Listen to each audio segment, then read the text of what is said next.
March 13, 1986, Vienna, Austria. A taxi speeds through the streets of the Austrian capital.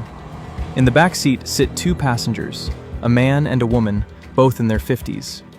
They keep looking back through the rear window. Following them are North Korean bodyguards in another vehicle. The couple leans forward and tells the driver to change course. To the United States Embassy, the driver accelerates. They hit traffic. The couple makes a split-second decision. They abandon the taxi, jump out into the street, and sprint through the gridlock of cars. Behind them, the bodyguards are scrambling. The couple reaches the embassy gates. They push through. They're inside. They're safe. After 8 years as prisoners of the most secretive regime on Earth, director Shin Sang-ok and actress Choi Eun-hee are finally free. But here's what makes this story insane. They didn't just escape. They smuggled out secret audio recordings of Kim Jong Il admitting he kidnapped them. Recordings that prove one of the most bizarre plots in Cold War history. A dictator so obsessed with cinema that he abducted South Korea's most famous filmmakers and forced them to make movies for him, including a North Korean Godzilla. January 11th, 1978, Hong Kong. Choi Eun-hee, one of South Korea's biggest film stars, steps off a plane. She's been invited to discuss a film opportunity, maybe directing, maybe running a performing academy.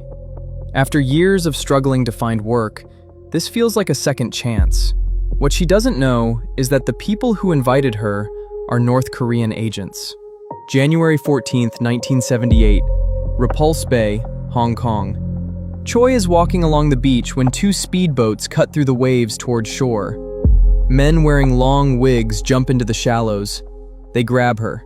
They bundle her into one of the boats. She screams. She fights. They inject her with a sedative. She blacks out. 6 days later, she wakes up in a bed on a ship. On the wall is a massive portrait of Kim Il-sung. She realizes where she is. North Korea. She faints again.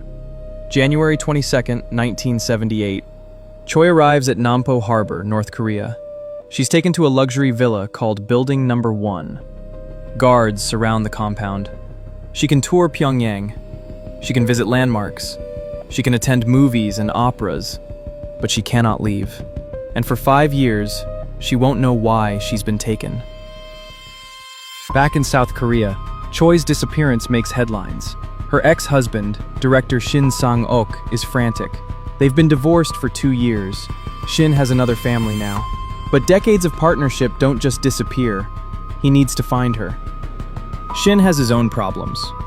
In 1975, the South Korean government revoked his film company license. No explanation, just censorship and political pressure. Shin Film, which produced over 200 movies and dominated Korean cinema through the 1960s and 70s, is finished. Shin has been traveling the world trying to get projects greenlit, trying to rebuild, and now, Choi is gone. Shin travels to Hong Kong. He talks to contacts, he investigates. He even consults with Kim Hyung-wook, a former South Korean intelligence chief. Everyone tells him the same thing. This wasn't an accident. This was a kidnapping. July 19th, 1978. Hong Kong. 6 months after Choi's abduction, Shin is staying in the city, still searching for answers. He meets with someone at his Hong Kong branch office, someone he trusts. But that person is a North Korean agent. Shin is drugged.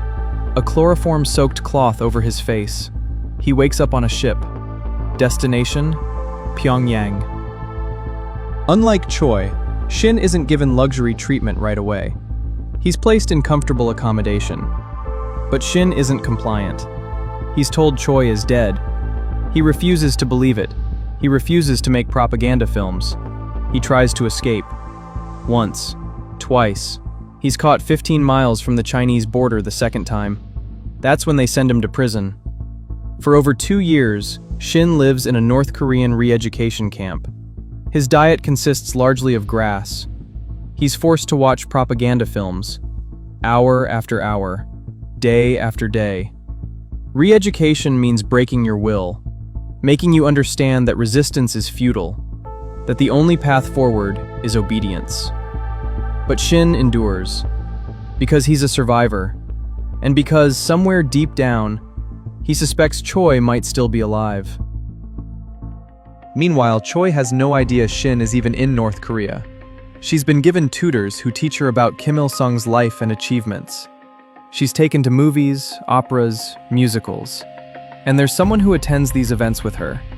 Someone who asks her opinion on films. Someone who clearly respects her perspective. Kim Jong Il, the dictator in waiting, the heir to the North Korean throne. And he's a cinephile, not casually, obsessively. Kim Jong Il has built a personal film library of over 15,000 movies from around the world. James Bond, Hollywood blockbusters, foreign art house cinema, all smuggled into North Korea despite his father's disapproval. He even wrote a book about film theory in 2001 called On the Art of the Cinema. But Kim has a problem. North Korean films are terrible. In secretly recorded conversations that will later surface, Kim complains bitterly. Why do all of our films have the same ideological plots? There's nothing new about them. Why are there so many crying scenes? This isn't a funeral, is it? North Korean filmmakers can't give him what he wants. They're too constrained by ideology, too afraid to innovate. So Kim decided to import talent, and he chose the best. February 23rd, 1983. Shin Sang-ok receives a letter in prison. He's being released. March 6th, 1983. Kim Jong Il hosts a party. Shin is brought in, and across the room, he sees her, Choi Eun-hee, alive. For 5 years, neither knew the other was in North Korea. The reunion is emotional, shocking, overwhelming. And then Kim Jong Il makes things even stranger. He insists they remarry. He even wants to perform the ceremony himself. Shin and Choi have no choice. Kim Jong Il reveals his plan. They're going to make films. Real films. Not just propaganda. Films that can compete internationally. Films that can win awards. Films that show the world North Korea has a thriving film industry. Shin will direct, Choi will star, and Kim will be the executive producer. They're shown Kim's vast film library. They're instructed to watch and critique 4 films per day. Most are from communist countries, but occasionally there's a Hollywood film. They're studying, learning, preparing. But Shin and Choi are smart. They know they need proof, because if they ever escape, no one will believe them. People will say they defected willingly, that they betrayed South Korea for money and privilege. So they smuggle a tape recorder into their meetings with Kim Jong Il. October 19th, 1983. During a conversation, Shin secretly records Kim's voice. The tape is only 45 minutes long, limited by the cassette, but it's gold. Kim speaks openly about orchestrating their kidnappings, about his plans for North Korean cinema, about propaganda strategies. Shin hides the recording in Choi's handbag. It's insurance, evidence, the skeleton key to their future freedom.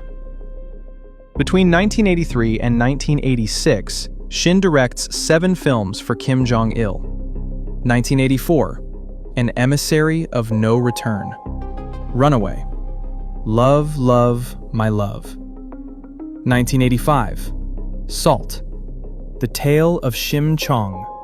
Breakwater. Pulgasari. Some of these films are groundbreaking by North Korean standards. The Tale of Chun-young features the first kiss ever shown in a North Korean film. In North Korea, there were no love stories, Choi later explains. Films were about loyalty, dedication, and hard work. The movie Salt wins Best Actress for Choi at the 14th Moscow International Film Festival.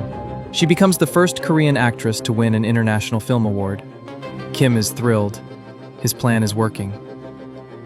But the most infamous film is Pulgasari, a North Korean Godzilla. Kim Jong Il loved the 1984 Japanese film The Return of Godzilla. So, in February 1985, he greenlights a similar project.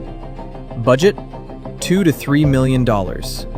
One of the most expensive North Korean films ever made.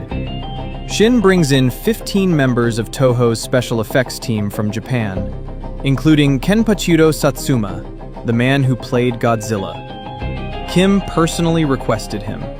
Satsuma accepts, believing it's a Hollywood production. He only realizes the truth when he arrives in Pyongyang. By 1986, Shin and Choi have proven their value. They've won awards, they've raised North Korea's international profile, they've done everything Kim asked, which means Kim trusts them, enough to send them abroad. Their next project, a biographical film about Genghis Khan.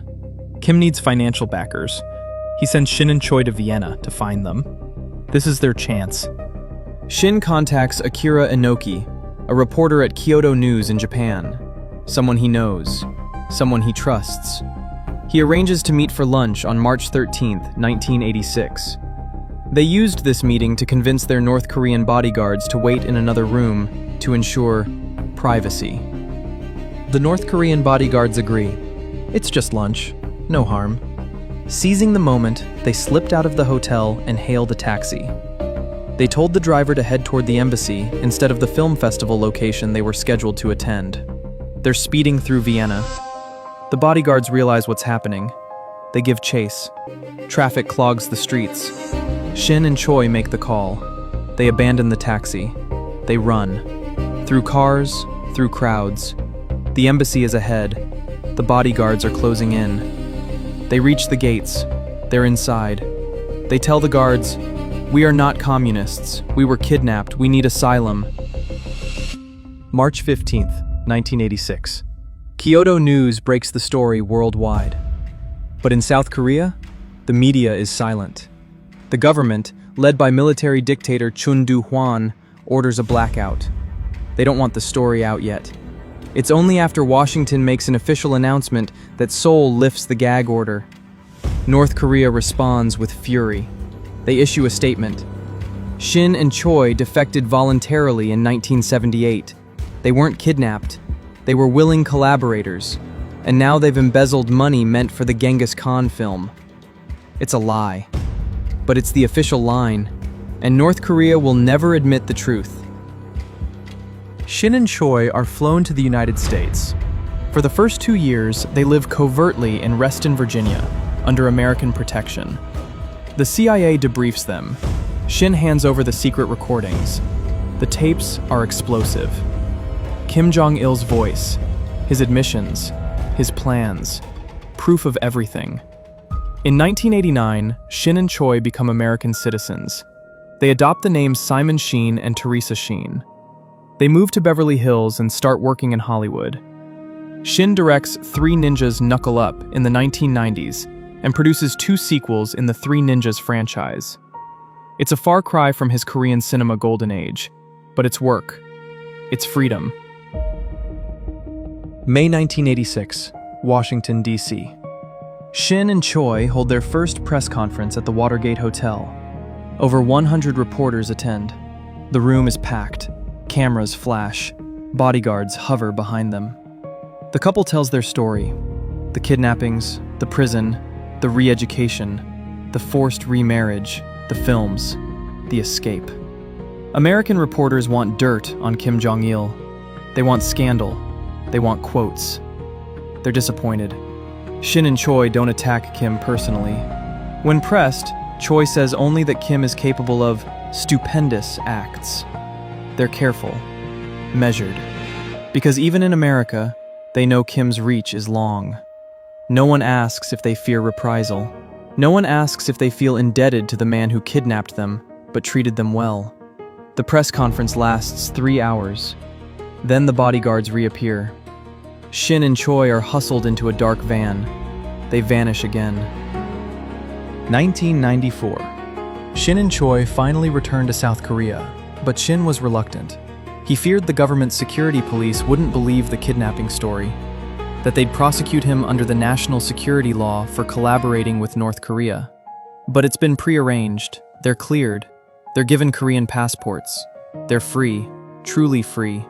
Shin continues making films in South Korea until his death. April 11th, 2006.